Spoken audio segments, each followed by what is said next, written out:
It's all right. No. On 107.9 FM, this is GTFM on a Wednesday morning, 17 after 11.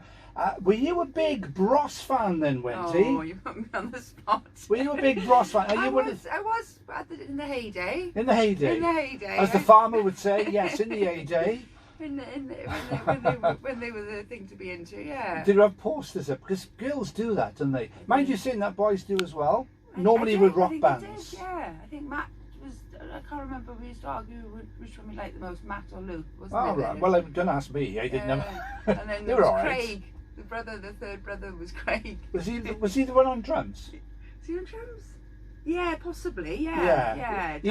He was probably the one who felt a bit out of it. Yeah, I think he might have done at times.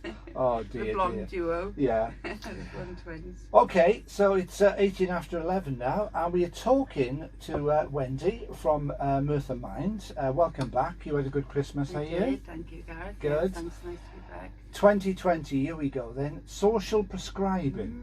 So, what is that all about? First of all. So it's a relatively new concept, but it's tied. It's kind of wrapped around well-being and improving people's well-being. It's a service that is non-medical and is not anything to do with our kind of physical health. It's very much our social health and helping us get in touch with social activities that are out there, our local resources that are in the community that may help if we're experiencing some stress or some anxiety or some low mood, or we've got some voids in our life. Right, okay. So when we say social, we obviously know that's people interlinking, having this conversation about a variety of different things. So what sort of things are we talking about then? Are you encouraging people to go to clubs, join clubs, that sort of thing, or to just... Potentially, that's one aspect. There's lots of things that our link workers can help with. So they're based in the Dewi Sant Hospital, but any GP... And that's in Pontypridd, in Pontypridd. People can pick up application forms and application packs from their local GP in the Taff area, and the Mind Social Prescribing Service will then get back in touch with these people. So you can either speak to your GP or you can make your own referral, and they will then meet with the service user, the client, the person that needs the help, and look at what their needs are. So it could be as minor as going joining a new group or joining a new social activity, but also it could be to do with housing benefit, it could be to do with debt, it could be to do with maybe joining a peer support group, looking at your health needs. And they will look, and we have a directory of what is going on. They will try and link the person up with an organisation or a group that could help support them. So it's basically then for people who are struggling, and of course January is a good month to highlight this because of course the bills come in after Christmas. People go into this sort of mental thing of, well, my kids are not going to lose out, my husband, wife, partner, whatever, they're not going to lose out. So people will spend, and then of course January, that's when the bills start, and people do get down and very depressed, don't they? It's gloomy, and there's lots of. And the weather doesn't help. The weather's not good. This month seems to go on and on and on and on, doesn't it? It doesn't seem to end.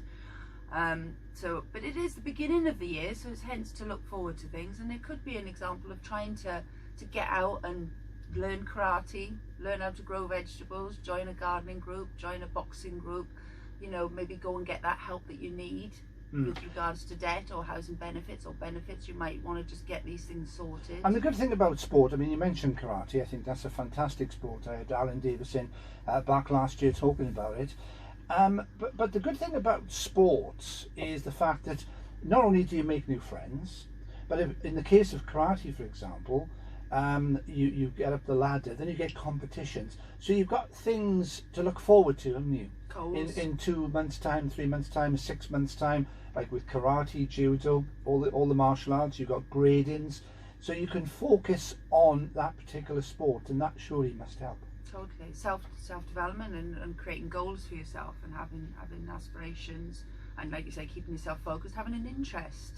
Having a solid interest in your week, in your month, that kind of keep you maintained when you're experiencing low mood or certain levels of anxiety. Or So who are we actually targeted then? Is it a particular age group that we're looking at? So the prescriptors are, so people have to be over 18. Right. Unfortunately, it's not a youth service, it's an adult service. So people have to be over 18.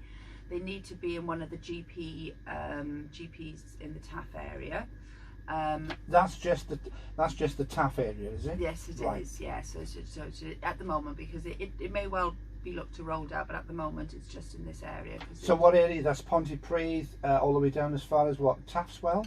Llanharry, yes. Right, Pontyclean? Yes, Pontyclean, yeah. So it's Rhondda Cynon Taff without the Rhondda and the Cynon, basically. Yes, that area, yes, that, as you said, the Taff area. At this stage, yeah. Yeah. So it's a fantastic opportunity for people who live in this area to be able to, take the opportunity to use it, because these link workers are, fantastic at doing their job. They're really supportive. They can help. They're not trained counsellors, and we're not offering a talking therapy service, but they can navigate them and guide them to where they can get better help as well. So it's a really good opportunity for people to make, really, and to use. So somebody's listening to this now, they're feeling a bit low, feeling a bit depressed, and you said they don't have to go to their doctors.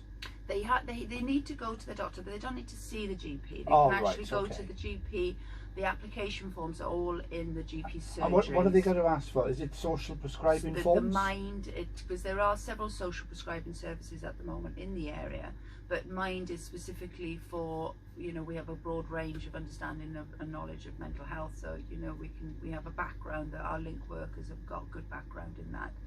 So they ask for the social prescribing application pack. Okay, and who looks at that? Is it yourself or a team like yourself? We've got two wonderful social prescribers, Sharon and Wendy, and they will be the main point of contact, and they will then get back in touch once they've received the details. It's all about ticking the boxes then, I guess. Is it on the form?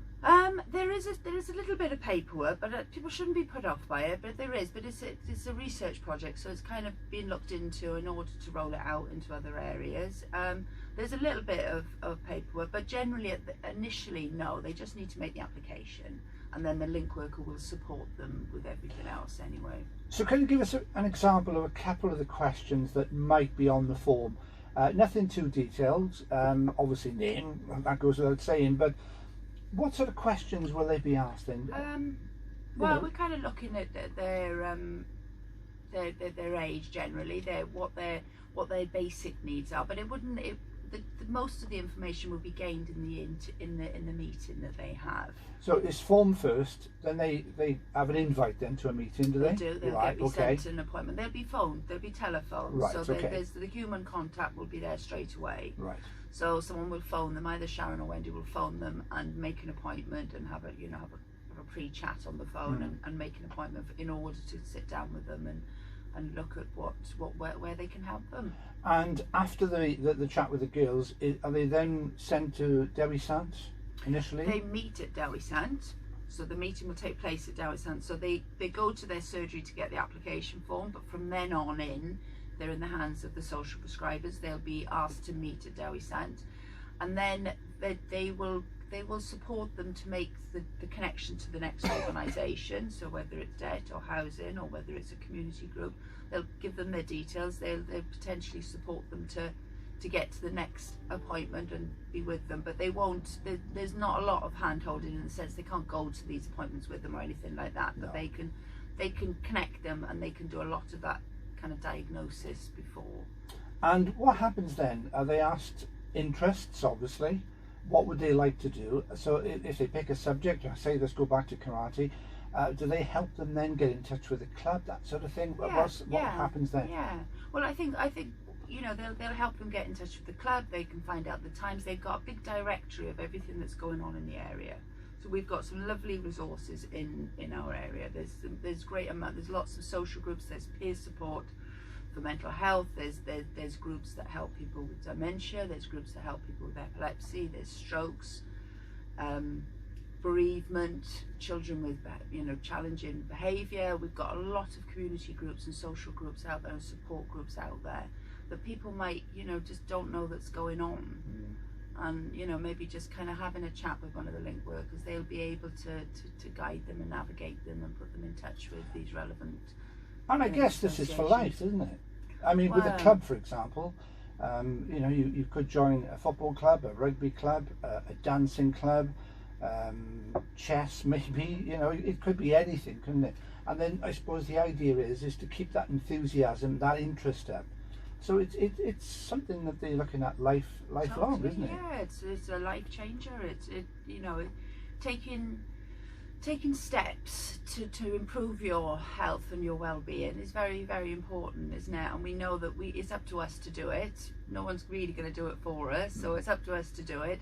And you know, this is something that can bring improvement. There's a lot of research out there that says that kind of getting involved in social activities, interacting more with people. We talked before Christmas about the isolation, but people just meeting new friends, having more conversations, parts of our brain light up and the well-being really improves. And you know, there's a lot of good reasons why we should connect more and have more kind of human friendships and relationships. And has this been trialled somewhere else? I mean, we're talking about it's going to take place in the Taff area, but has it taken place somewhere else in Wales already, or in Yes, England? Welsh Government there's been pilots around Wales that have already have gone through with this. It's all over the UK as well. I mean, sometimes you see it on I mean, they talk because it's like arts on prescription, so basically social prescribing instead of having medicine, because that's a little bit what it's about, is to deter from having more medicines, more antidepressants, kind of people having more pharmaceutical help, and looking like maybe, you know, maybe just improving your health and fitness, joining a walking group, joining a cycling group, you know, will improve your health, and you might not need to take as many drugs than you would have been before. So it's social, it's prescribing social, kind of our social needs. On the breakfast show this morning on the BBC, I did pick up, just not long before I left, about, there was a representative on there from Mind talking about depression in the workplace and how many days per year are actually missed through sickness. And of course, when you talk about sickness, most people will automatically think physical fitness and wellness, but she was talking about mental ill health. Yeah. It's a huge problem, this, isn't it? Yeah. Much bigger than what people thought. Yeah, and growing. I think I mean, I don't want to quote the stats, but I know that I looked recently in the last year. They were saying like 2 out of 3 people on antidepressants in the valleys areas. You know, there's a lot of ill health in that respect, and so this is why we can't keep always. You know, I'm not saying there's not a place for antidepressants and for certain medicines, but if we can avoid taking so many, then you know there's got to have. It's got to be a good thing. It's got to be a good thing, isn't it? It's going to have less effect on our bodies, and again, kind of just, you know, it's about kind of improving our moods. Absolutely. And our moods, we know, can be improved by, you know, more dancing, right, kickboxing. So you had a good Christmas then, obviously. Kickboxing on the dance floor, fantastic. Well, Wendy, thanks very much for coming in. We'll chat, I'm sure, in a few weeks' time, because that's the thing now with all the different charities, of course, like mine. There's so many new initiatives now that are being introduced to help people, and of course that's obviously got to be a good thing. Yeah, thank you for having me. Okay, Wendy, thanks very much for coming in. And don't forget, the phrase or the term is social prescribing. Social prescribing, mind social prescribing. Excellent. Thanks very much, Wendy. Thanks, Gareth.